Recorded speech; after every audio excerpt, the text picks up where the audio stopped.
So that's the key. Shoot my back. Oh, shooting at the board. Okay. Okay. So we made decorators buttercream. To just remind you again, this was icing sugar. A lot of icing sugar. There was some egg whites in it, a little bit of water, some shortening in there. Okay. Now, if you were doing this from home and if you wanted to do cakes, this is the kind of buttercream you would use, minus the egg whites. Okay.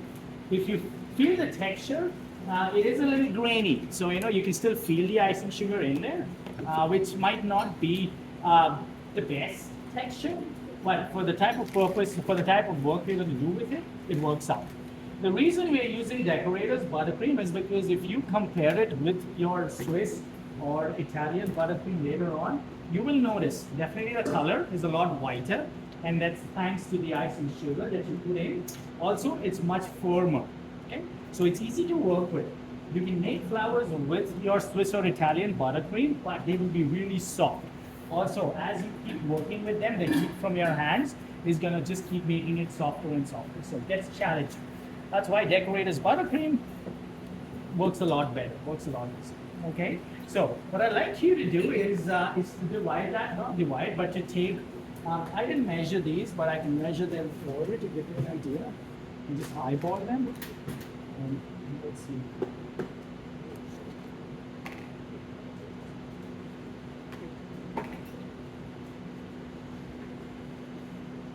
So between in that range, I think you should be fine. Okay. So we're gonna do first one. You're gonna leave white. Okay. So leave one container white. The second one, we're gonna transform it into a lighter shade of green. So I've got some food colors here. That's an awful looking green. This is even worse. Colors. Okay, we're gonna try. This is not gonna look anything like green. I'm telling you. So don't get mad at me. Yeah, that's more a forest green.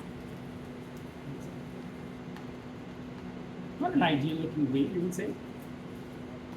But to make that a little lighter, we're gonna add a few drops of yellow. So 3 drops of yellow. And you're gonna see it through. Where's your hat, Hannah? Where's your hat?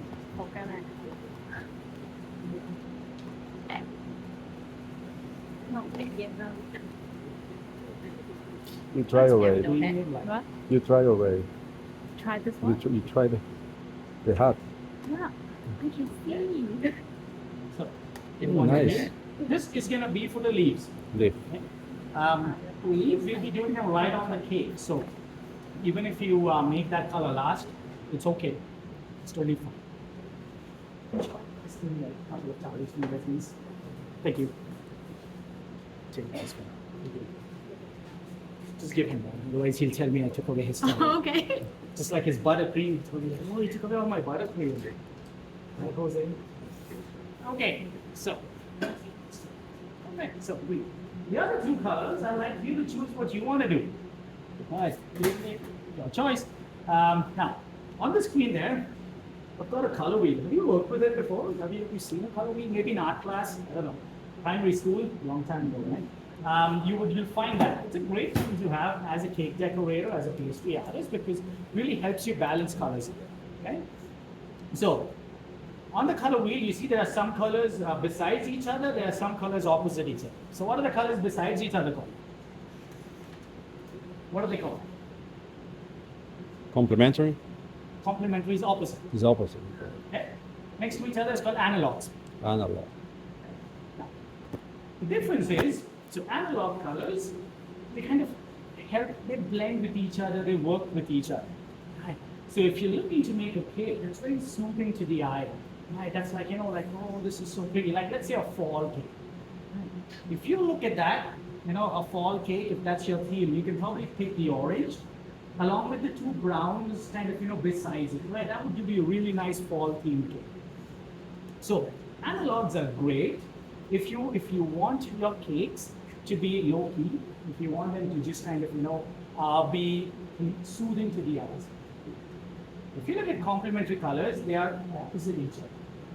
So when you do complementary colors, they have striking differences between them. So if you do a cake that you want to be really catchy, like you look at it and go like, wow, it grabs something's attention, right? Then you would want to go for complementary colors. It's a matter of choice. It's a matter of style, right? Not everyone, not everything works for everyone. Some of you might prefer, cakes that are pleasing to the eye, colors that kind of work with each other.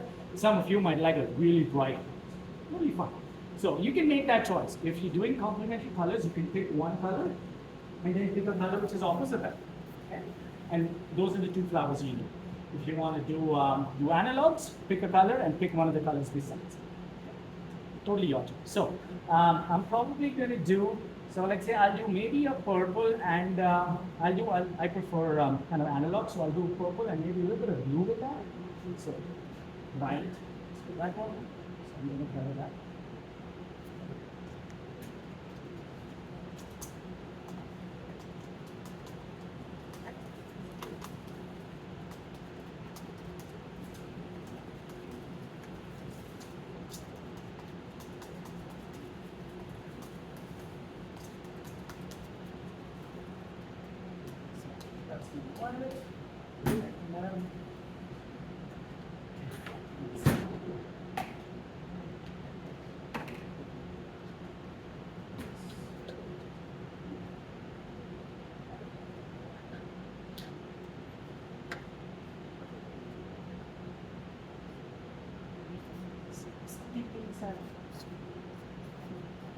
Really like it.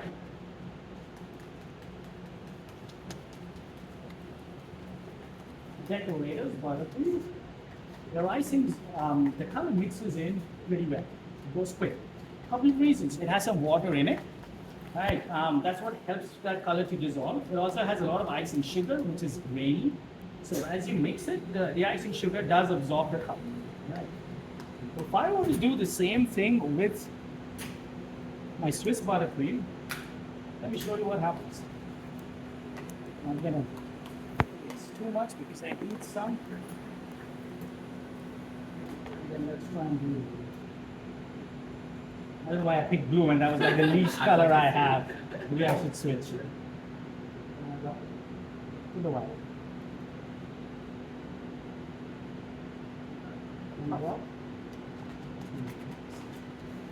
Has like really, really dark color.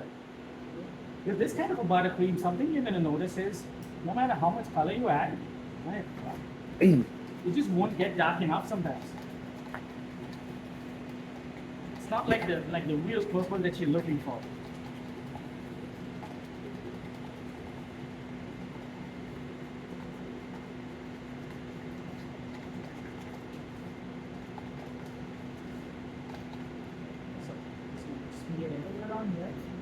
So it's there. But at this point, even if I keep adding more into it, nothing's going to change. It's not going to get darker than that. It's just not going to be. So to get it even darker, what you can do is you can just melt that down a little. Okay, so I'm just going to use that. Don't leave it in the fridge overnight because if we do that, it gets too full. So ideally, either color your colors the day before you need them. Leave them out at room temperature so that it gets time to warm back up. Or even if you put them in the fridge for a little while, you can get the color back up. And it just keeps getting darker. So they should keep changing shade. So that's one way you could do. The other way, if you're doing a larger volume that you need to color, you could use a hand blender. Right? That also helps to get a better result. But just adding more food dye in there is not going to get any. Challenge is when you add too much food color, when you eat it, it leaves color in your mouth. Right? So before you actually do a cake, cut down. Right? You want to just nail down how much to use. Okay, questions about that?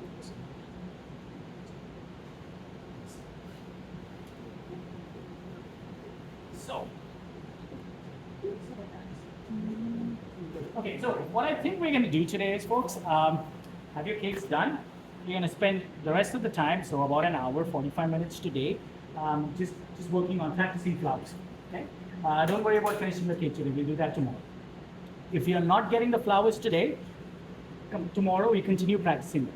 Okay, but I want you, this is something that you want to make sure you really master, right? So we're going to spend a little extra time. Now, in terms of reason class, what we're going to need is, we're going to use the rose petal tip, which is like this. We're also going to use the curved petal. Like this. Which one is that one? The curved petal tip. These both should be in your toolkit. Okay, the curved one, and the straight one. Then we use some daisies with this petal tip. For the sunflower, we use your leaf tip. And then one, we're going to do your choice. I'm going to do a dahlia. I have a, I have one of these tips. I don't think you want those in your toolkit. It's just got a little curve to it. Right, so if you want, you can borrow that from me, but I'll show you how to do a dahlia. Okay? So, those are some of the flowers we're going to do. Perfect. Let's get started. You know what, actually, I'm going to color, I still have some left, so I'm going to do another color too in there. Let's see. Pink for the roses. Pink or red. Oh, what's it? It was good. It was good. What? It was good. It was good. That's what I said. But it's like 110 watt. You did it. Because, you know, sometimes you meet and people want to talk about the Barbie movie to you. I don't know if you meet those people. I do somehow. Like, I don't know what you're talking about. Okay, I'm going to leave white aside. Green can stay aside. Okay. So, does everyone have a name? Yeah. Yes? No. You do? No? At home. I'll give you one. Got a couple extras. If you don't have, I'll give you a couple extras, okay? You're going to cut out some sheets of parchment paper. Just cut it out into a nice square. Take your time with this. Please make sure they are as close to a square as possible, not something that's ripped apart or, you know, like little rectangle. The square is a square, right? There's no other shape. Square is a square. Okay. We're going to start off with the rose, and we'll do both sides. I'm using the smaller piping bag now because that's destined for me.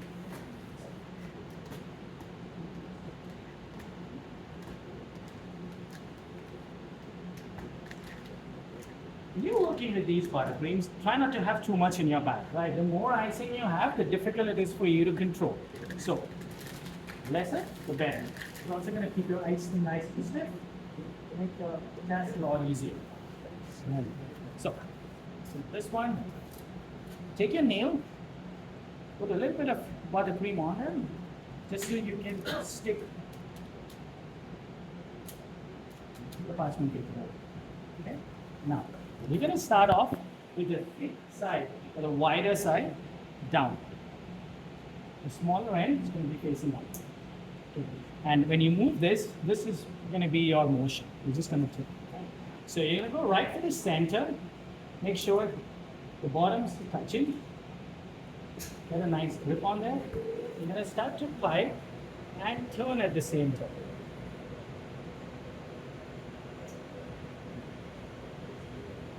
And you're just going to make a little bud. Okay. Now, you see that little spot where it's been, where it's open? That's where you're going to start off your next petal. So put that away from you. For the next petal onwards, your motion is going to be, you start from the bottom, you go up a little bit, and then you go down. So down. So I'm just going to close it. Now, the next petal, this little piece here is just going to be in between. So turn it around.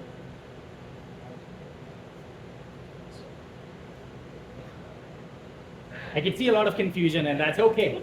That's okay. This is going to take a little while, okay? So maybe come closer so that this can be a little more easy, and I'm going to do it a couple of times for you. Okay, so start from there, go up. The end of the petal, the end of this petal is going to be the center of my next petal. So go back there. Go back there.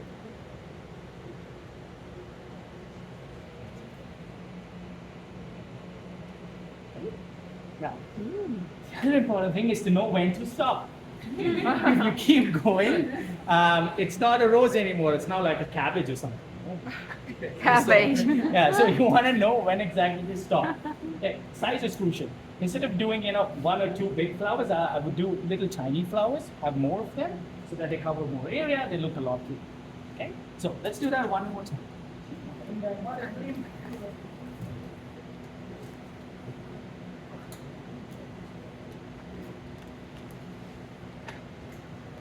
Clean the tip, fat part at the bottom. I go right in the center. Just pipe and turn. Turn all the way. That just gives you a center bite. That's where my next one's gonna start. Now, this one is gonna be the center of my next one.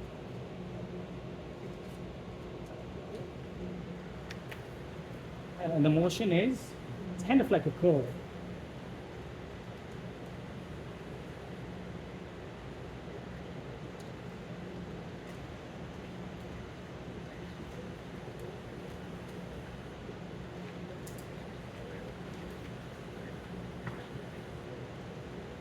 And add that.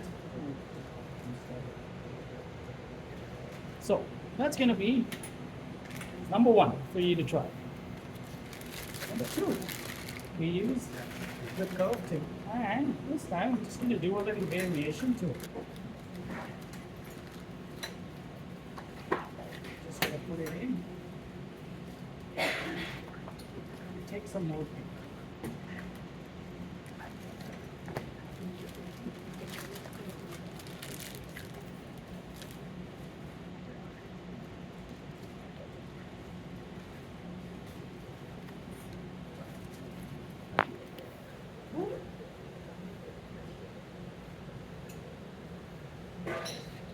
So what we did, thick side, fat side is going to be at the bottom, thin is going to be on the top. Going back, and you're just going to turn.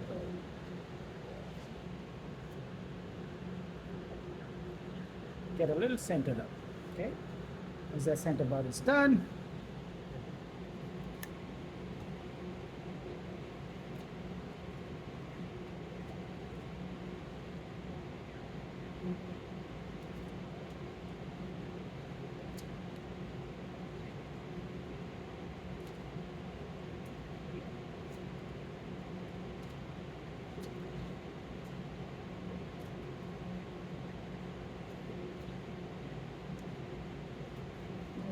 it's going to give you a really nice blend of the pink and the white together.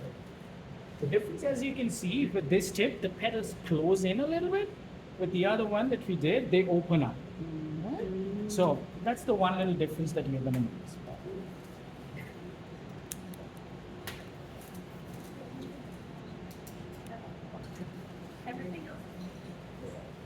Okay, so when you're doing this little one, when you're doing the daisy, again, thick part goes to the bottom.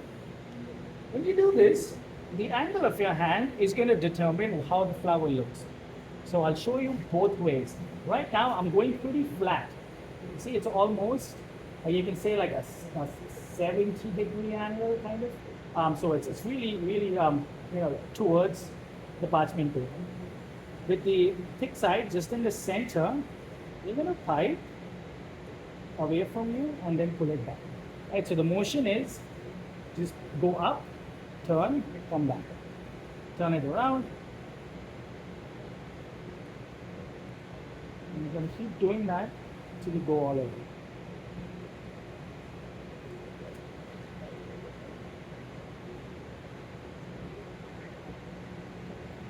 So we're going to get a much flatter. Sorry. Question? How's that? Okay.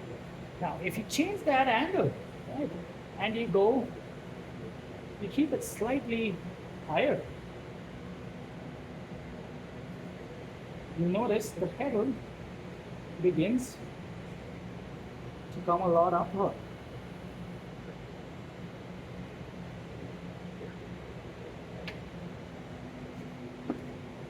That gives you more of a 3D look. This one's more flat. So I'd like you to try both of those. This one's relatively easy. It's just getting the motion, right?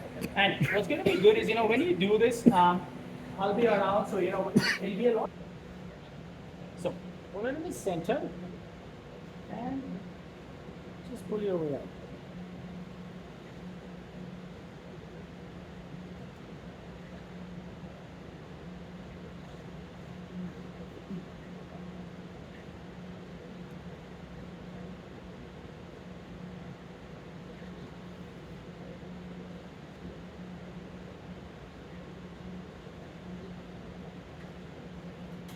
Lighter color, so maybe an orange or yellow little dots on this in the center.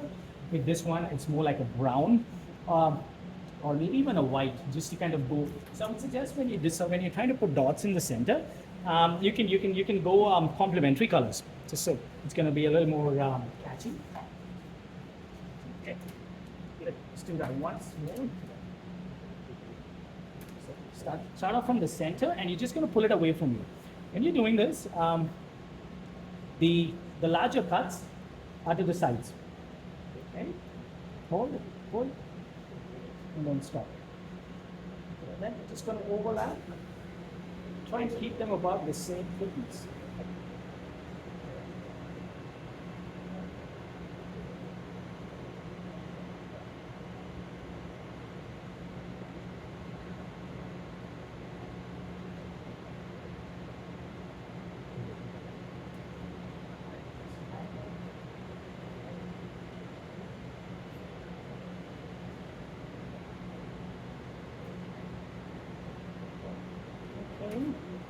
Doing white roses, and it's also going to be with the Italian buttercream.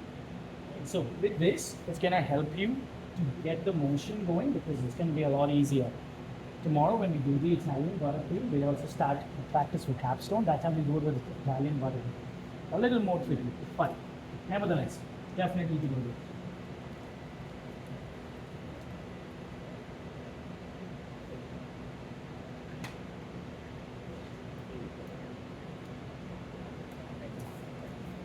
Okay, let's do this one.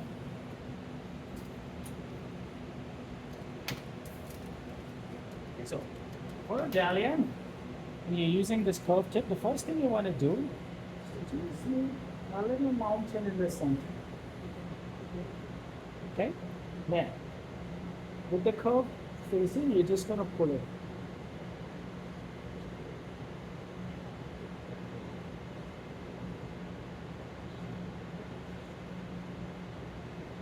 Just going to go one all around. Then I'm going to go next.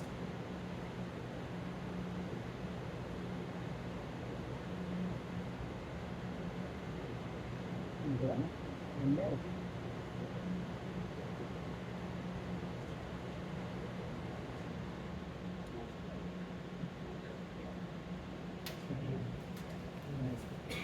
Okay, you can make them bigger if you like.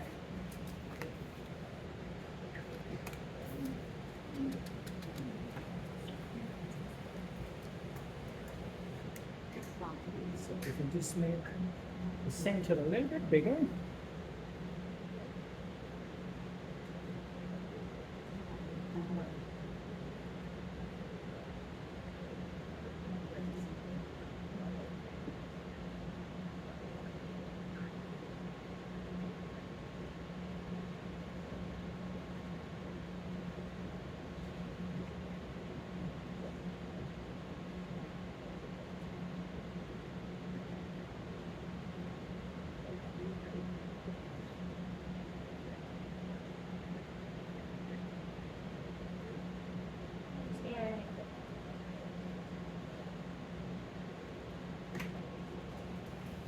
You get some green flowers too. Okay. So that's kind of what we are going for. So we're going to do 4 of these flowers.